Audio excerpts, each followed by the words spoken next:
늘 찬양하라. 온 세상이여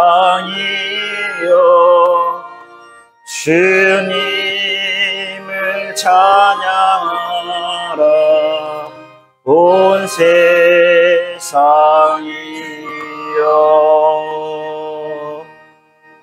할렐루야 할렐루야. 주여 말씀하소서. 이 종이 듣고 있나이다. 주님께 생명의 말씀이 있나이다. 할렐루야 할렐루야. 주님께서 여러분과 함께 하소서. 성누가가 전한 거룩한 복음입니다. 주님께 영광을 드립니다. 예수께서는 제자들에게 언제나 기도하고 용기를 잊지 말아야 한다고 이렇게 비유를 들어 가르치셨다. 어떤 도시에 하나님을 두려워하지 않고 사람도 거들떠보지 않는 재판관이 있었다. 그 도시에는 어떤 과부가 있었는데 그 여자는 늘 그를 찾아가서 저에게 억울한 일을 한 사람이 있습니다. 올바른 판결을 내려주십시오 하고 졸라댔다. 오랫동안 그 여자의 청을 들어주지 않던 재판관도 결국 나는 하나님도 두려워하지 않고 사람도 거들떠보지 않는 사람이지만 이 여자가 너무도 성가시게 구니 그 소원대로 판결해 주어야지. 그렇게 하지 않으면 자꾸만 찾아와서 못 견디게 굴 것이 아닌가 하는 생각을 하게 되었다. 주님께서는 계속해서 이렇게 말씀하셨다. 이 고약한 재판관들의 말을 새겨들어라. 하나님께서 택하신 백성이 밤낮 부르짖는데도 올바르게 판결해 주지 않으시고 오랫동안 그대로 내버려 두실 것 같으냐. 사실 하나님께서는 그들에게 지체 없이 올바른 판결을 내려주실 것이다. 그렇지만 사람의 아들이 올 때에 과연 이 세상에서 믿음을 찾아볼 수 있겠느냐. 주님의 복음입니다. 그리스도를 찬미합니다.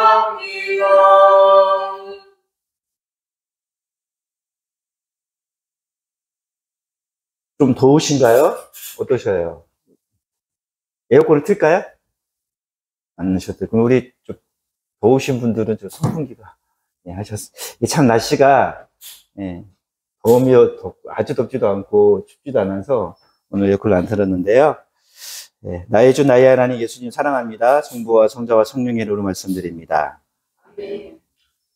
여러분 어릴 때 땡깡 좀 부리셔 보셨습니까? 땡깡 부린다는 이야기 아시죠? 어린애가 마트나 시장에 가면 평소에 자기가 정말 사고 싶은 물건을 딱 보면요, 그냥 바닥에 주저 탁 앉습니다. 고래고래 소리 지르면서 울면서 심하게 투정 부리는 거를 땡깡 부린다라고 얘기를 하죠. 다들 한 번씩은 부려보셨죠? 또 땡깡 부리는 아이를 한 번 정도는 다 경험하셨죠? 그런데 만약에 땡깡 부리는 아이, 한 3~4살 되는 아이가 있는데 그 엄마가 그 아이에게 야, 너가 왜 저걸 사야 되는지 나한테 논리적으로 좀 설명을 해봐. 육하원칙에 따라서 내가 그럼 사줄게. 이런 어머니를 여러분이 직접 보신다면 여러분 무슨 생각이 들까요? 막 울고 있는데 그 아이한테 야, 너가 이걸 왜 사야 되는지 논리적으로, 체계적으로 엄마를 설득해봐. 그럼 엄마가 사줄게. 그런데 그 아이가 얘기하나요? 안 하죠. 그냥 더 땡깡땡깡 부립니다. 그러면 보통은 어떻게 하냐면요, 두 가지를 하죠. 그 엄마가 더 땡깡을 부립니다. 그렇죠? 윽박을 지른다거나 뭐 혼내겠다고 그러든지. 그래서 그 아이를 그 자리에서 끌고 나옵니다. 또 하나는 주변 사람들의 눈치가 너무 좀 보이니까, 시끄러우니까 그냥 사주고 나오는 경우도 있습니다. 여러분들도 한 번씩 해보셨을 거고요. 여러분도 한 번씩 경험하셨을 것입니다. 오늘 누가복음에는요, 예수께서 제자들에게 언제나 기도하고 용기를 잃지 말아야 한다 하시면서 땡깡 부리는 과부의 비유를 들으십니다. 근데 여러분, 어린애나 과부가 왜 땡깡을 부리는 걸까요? 그냥 조근조근 말하면 되잖아요. 그렇죠? 원하는 대로 한번 얘기하면 되잖아요. 젠틀하게, 좀 형식 있게 갖춰서. 근데 어린애나 오늘 과부나 쉽게 얘기하면 이거 땡깡 부리고 있는 겁니다. 과부는요, 어린애도 마찬가지입니다. 예수님 당시나 지금도 마찬가지예요. 과부는 성경에서 고아나 가난한 사람과 함께 자기를 방어할 수 있는 힘이 없습니다. 억압받는 존재예요. 그 과부를 도와주는 사람도 없습니다. 재력도 없어요. 유력가의 도움도 없습니다. 또 그들은요, 배움의 길이가 그렇게 길지 않아서요, 논리적으로 설명할 수도 없어요. 그러한 그들에게 무기가 딱 하나 있습니다. 그것은 뭘까요? 끈질기게 매달리는 것입니다. 다른 것에 기댈 거 없어요. 다른 그 어떤 것도 도움을 주지 못합니다. 도움을 줄 사람도 없습니다. 그렇기 때문에 이 과부는 끈질기게 찾아간 것입니다. 여러분 한번 생각해 보십시오. 처음에 그녀가 재판관을 바로 찾아갔을까요? 아닐 겁니다. 재판관이 있는 곳에는요, 그때 당시는 왕이 재판관도 하고 그랬었어요. 그렇죠? 왕이 사는 곳에는요, 경비병이 있었을까요? 없었을까요? 있었겠죠. 이 과부가 화려한 옷을 차려입고 고관대장처럼 뭐 보물 같은 걸 들고 옆에 누구 수행하는 사람이 없습니다. 남는 옷을 입었을 거고요. 몇 날 며칠을 못 먹었는지 얼굴은 상해했을 수 있습니다. 여러분, 경비병들이 이 여인을 그냥 받아줬을까요? 안 받아줬을 겁니다. 어이, 저리 가! 여기가 어디라고?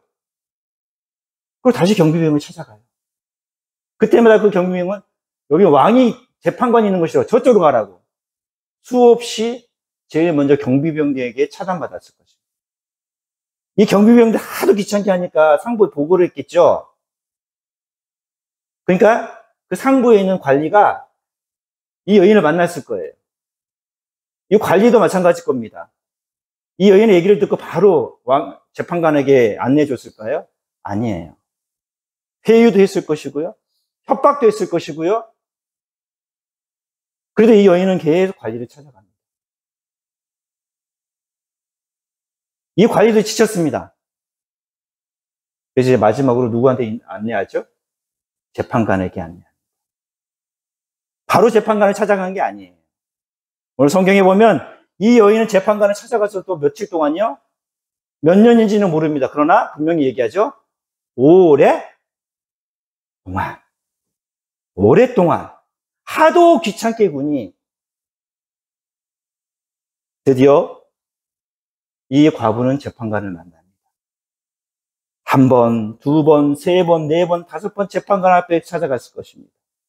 경비병이도 포기했고 관리자도 포기했기 때문에 왕을 재판관에게 찾아가는 것이 전보다 훨씬 수월했을 것입니다. 1년이 걸렸는지 2년이 걸렸는지 10년이 걸렸는지 모릅니다. 그런데 분명히 찾아갔고 만나게 됐습니다. 그녀는 포기할 만하지만 끝까지 포기하지 않았습니다. 오늘 예수님께서는 왜 이 비유를 들어 기도를 말씀하시는 걸까요? 우리는 보통 이 본문의 말씀을 가지고 저도 그렇게 생각하였습니다. 끈질기게 기도하면 하나님께 들어주실 거야. 부르시지만 하나님께서도 내가 포기하자면 하나님께 포기하지 않을 거야. 그래서 저는 좀 다른 관점에서 이 말씀을 좀 보게 됐어요. 기도라는 것은요, 관계입니다. 여러분 생각해 보세요. 어린애가 땡깡 부릴 때요, 누구한테 땡깡 부립니까?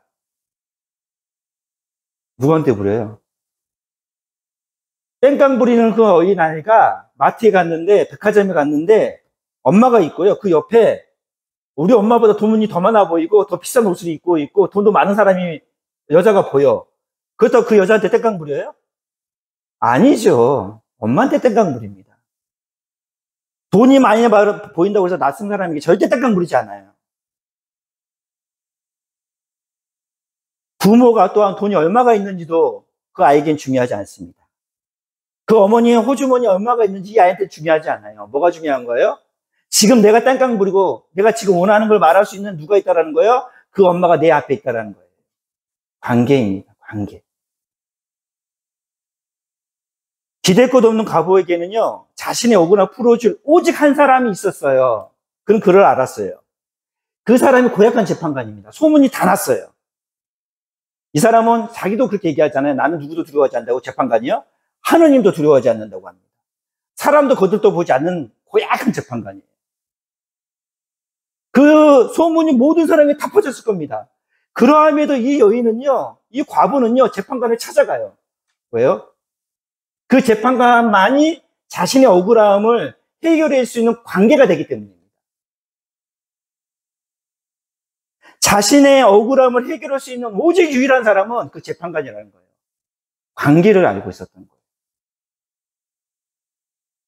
오늘 일독서 눈물의 선지자 예레미야를 통해 우리에게 말씀하시는 야훼의 음성을 한번 들어봅시다. 여러분 한번 찾아보십시오. 이 말씀 같이 읽겠습니다. 예레미야 31장 33절입니다. 그래서 제가 좀 물을 먹습니다. 찾아보시겠어요? 예레미야 31장 33절.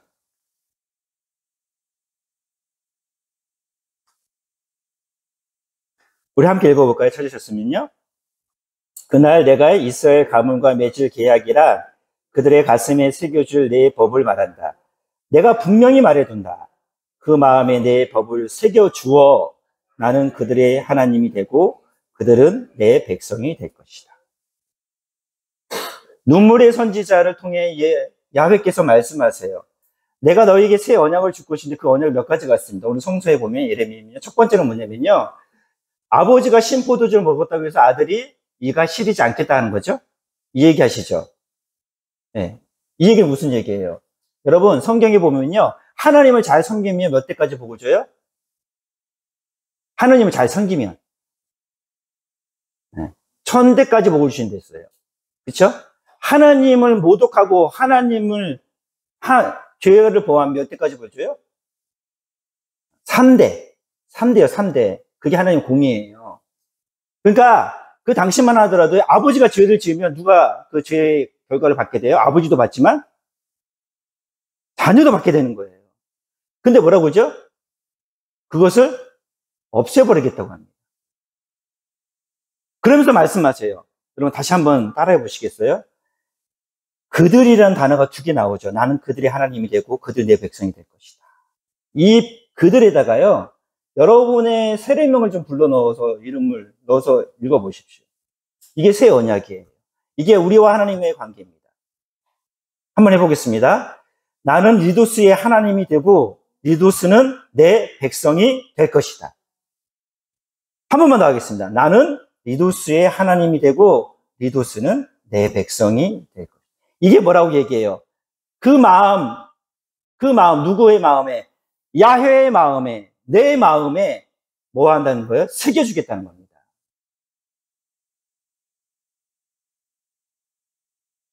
우리와 하나님의 관계도 마찬가지입니다. 우리의 억울함, 삶의 염려, 걱정, 고민들 해결할 수 있는 분은 오직 하나님이십니다. 그 관계에 대한 믿음이 있는지 없는지가 문제예요. 하나님은 나의 하나님이며 나는 하나님이라는 그 관계를 믿을 때, 나의 하나님이라는 관계를 믿을 때, 그것을 신뢰할 때 우리는 하나님께 땡깡 부릴 수 있는 것입니다. 그러기에 기도는 철저하게 먼저 우리에게 질문합니다. 하나님과 자신의 관계가 어떠한지 명확하게 묻습니다. 그것을 믿지 않으면 우리는 기도할 수 없습니다. 기도하는 척 할 뿐입니다. 왜 기도해야 하냐고요? 왜 기도해야 하냐고요? 그건 아주 단순합니다. 우리의 부모가 하나님이기 때문이에요. 그리고 우리는 하나님 어린 양, 어린 애기 때문입니다. 기도한다는 건요, 자신과 하나님 관계를 드러내요. 예순 어머님, 제가 진짜 돈이 필요한데 저 1000만 원만 주세요. 주실 거예요, 안 주실 거예요? 고민되시지? 그냥 안 주신다는 얘기는 안 하네. 근데 왜 카타리나가 카타리나가 저기 누구, 딸 있잖아요. 애주. 손녀, 대학을 보내야 되는데, 엄마, 지금 돈이 없는데, 나 1,000만 원만 엄마 있으면 줘. 줘요, 안 줘요? 왜 줘요? 10,000원 안 주고. 왜 주세요? 10,000원 안 주고? 오해하지 마십시오, 여러분. 마찬가지 아닙니까? 마찬가지잖아요. 나의 하나님이고, 내가 하나님의 자녀라면, 하나님께 떼깍 부려도 돼요. 그게 기도입니다. 우리에게 응답은 두 번째 문제예요. 기도하면 하나님의 마음을 알게 됩니다. 하나님께 땡깡 부리십시오. 그래도 됩니다. 그러면 하나님께서 그래 그랬구나 하실 것입니다. 브루노 포르테 주교께서 기도에 관한 편지에서 이렇게 이야기합니다. 기도하지 않는 사람은 자기 자신 안에 갇혀 숨이 막힐 것이고 살아갈 수 있는 기력이 떨어지며 볼 수 있는 빛이 없어지고 성장할 수 있는 영향이 결핍할 것이며 삶의 의미를 주는 기쁨이 없어져 결국 죽고 말 것이다. 오늘 예수님의 마지막 말씀 읽어드립니다. 그렇지만 사람의 아들이 올 때에, 사람의 아들은 누구죠 여기서요? 인자 예수 그리스도입니다. 예수 그리스도가 다시 올 때에 과연 이 세상에서 믿음을 찾아볼 수 있겠느냐라고 얘기해요. 믿음을 말씀하고 있습니다. 이 이야기는요, 사람의 아들이 올 때 과연 이 세상에서 나와 이런 관계를 맺는 사람을 찾아볼 수 있겠느냐는 말씀이에요. 나에게 땡깡 부리는 내 자녀를 내가 찾아볼 수 있겠느냐, 이겁니다. 믿음은요, 여러분, 복잡하지 않아요. 무엇을 믿는 거예요? 하나님이 나의 부모라는 걸 믿는 거예요. 내가 잘 될 것이라 믿는 것이 아니에요. 하나님께 나에게 내가 감당할 수 없는 많은 것들을 주실 것, 그걸 믿는 게 아니에요. 그것을 주신 이가 누구라는 거예요? 하나님이라는 걸 믿는 거예요.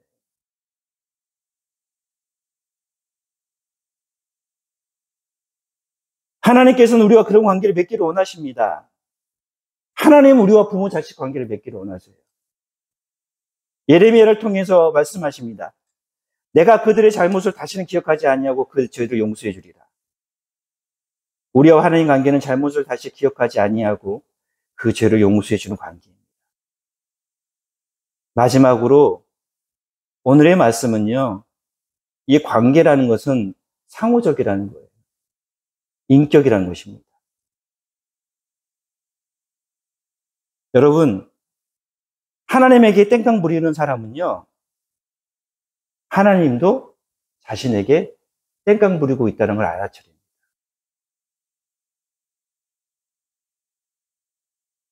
아, 하나님이 나에게도 무언가를 땡깡 부리고 있다는 것을 듣게 돼요. 하나님에게 땡깡 부리는 사람이 알게 됩니다. 그 마음을 보게 됩니다.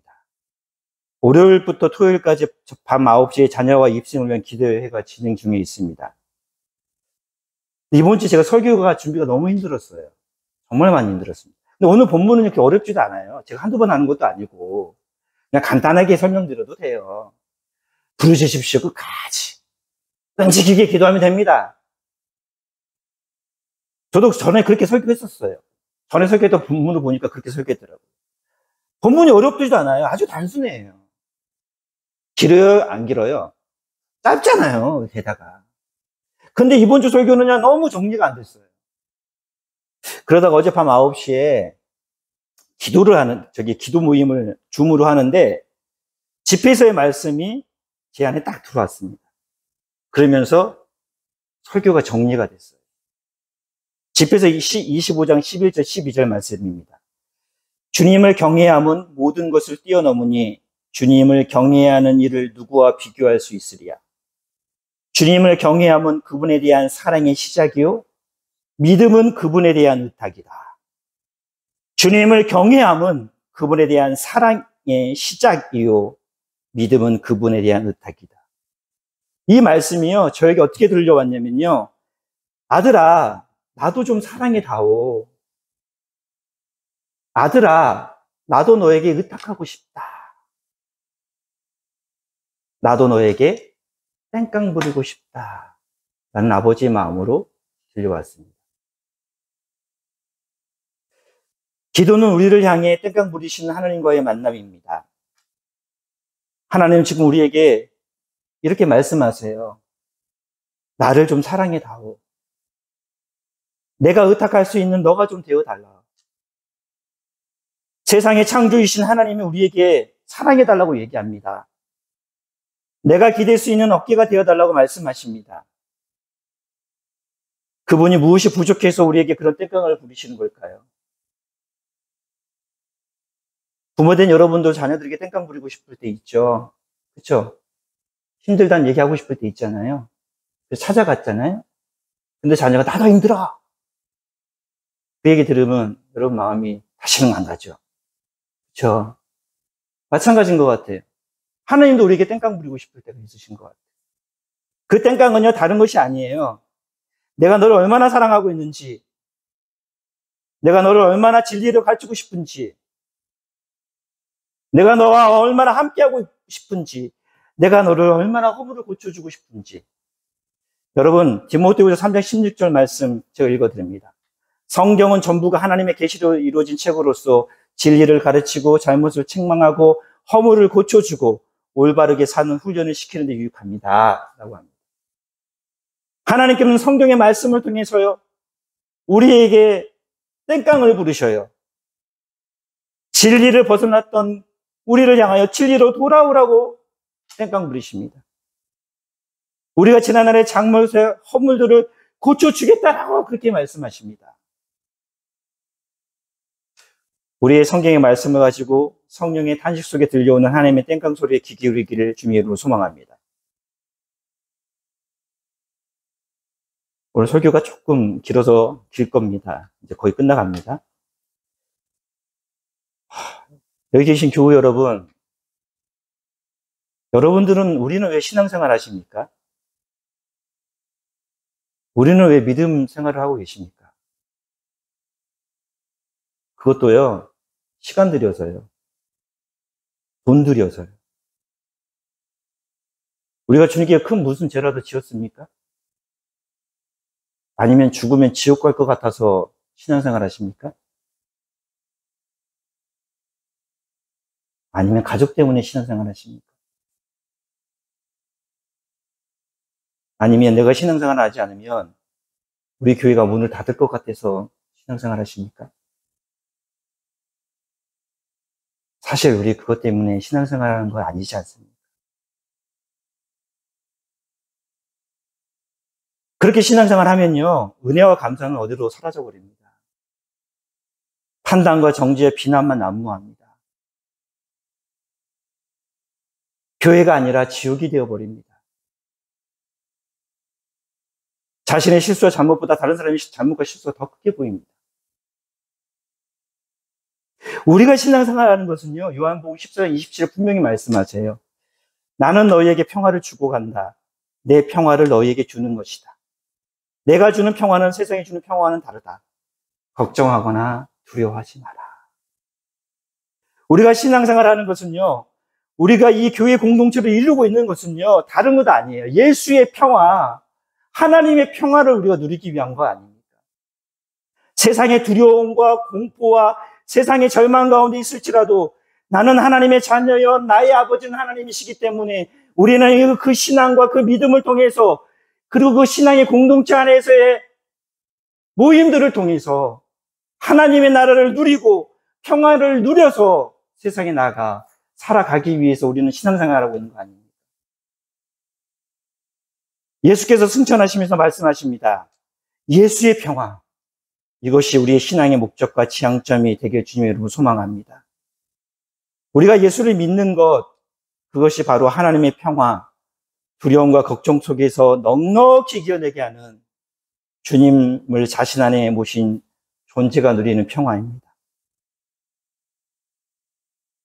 사랑하는 교회 여러분, 우리가 한번 좀 들어봅시다. 여러분의 마음 속에 그 마음의 바닥에 주저앉아 고래고래 소리치시며 울고 계신 여러분의 마음에 앉아서 소리치며 울고 계시며 말씀하시는, 내가 너를 얼마나 사랑하는지 아느냐, 내가 너를 얼마나 어여삐 여기는지 아느냐, 그것을 좀 알아다오. 그리고 내가 너를 사랑한 만큼은 아니더라도 조금은 나에게 관심을 가져다오. 나를 사랑해다오. 나를 사랑하신 나의 사랑을 헌시작처럼 버리지 말아다오. 애통하는 주님의 소리를 듣는 우리가 되게 주님으로 소망합니다.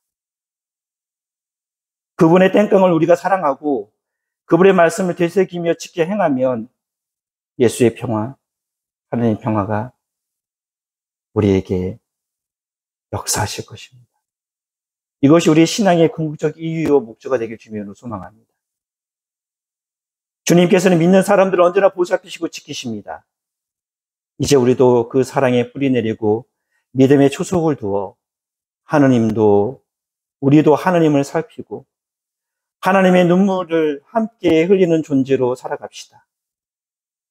내 사랑을 좀 알아다오. 내가 기댈 수 있는 쉼터가 좀 되어다오. 우리에게 땡깡 부리시는 하나님에게, 그 하나님이 우리 아버지이시기에 우리도 그분께 더 가까이 나아가 우리도 더불어 땡깡 부리는 삶이 되게 주님으로 소망합니다. 나에게 땡깡 부리신 아버지, 당신의 마음에 있는 곳에 나의 마음이 있게 하소서. 나의 땡깡을 받아주신 아버지, 당신의 눈물이 고인 곳에 나의 눈물이 고이게 하소서. 나에게 땡깡 부리시는 아버지, 당신이 바라보는 영혼에게 나의 두 눈이 향하게 하소서. 나의 땡깡을 받아주신 아버지, 당신이 울고 있는 어두운 땅에 나의 두 발이 향하게 하소서. 나에게 땡깡을 부리시는 아버지, 나의 마음이 아버지의 마음을 알아 내 모든 뜻이 아버지의 뜻이 되게 하소서. 나의 땡깡을 받아주신 아버지, 나의 온몸이 아버지의 마음을 알아 내 모든 삶이 당신의 삶이 되게 하소서. 아버지의 눈물을 대신 흘리며 아버지의 피를 닦아준 막달라 마리아가 되게 하소서. 성부와 성자와 성령의 이름으로 말씀드렸습니다.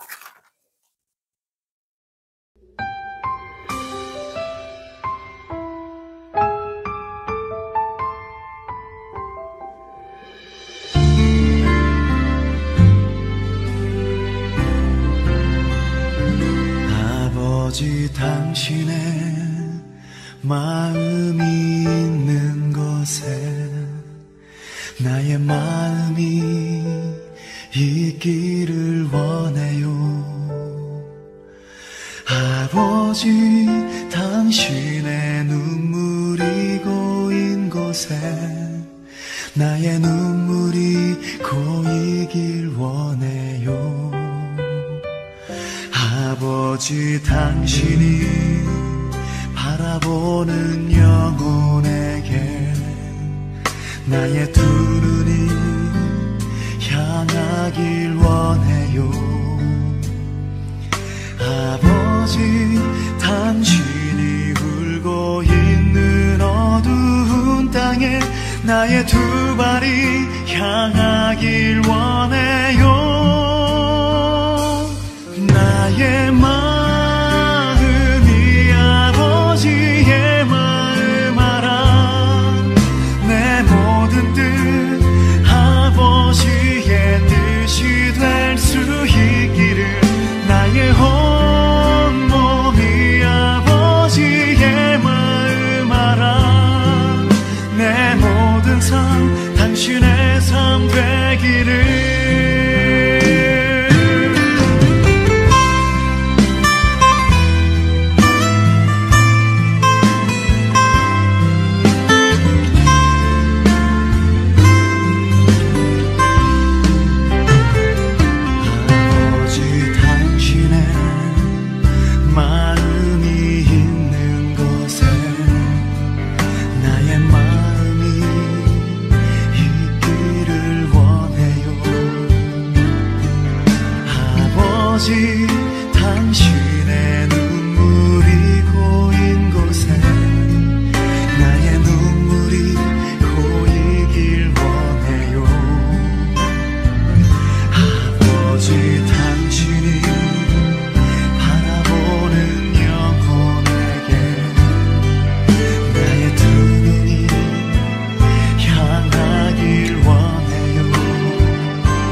되기를 내 모든 삶 당신의 삶 되기를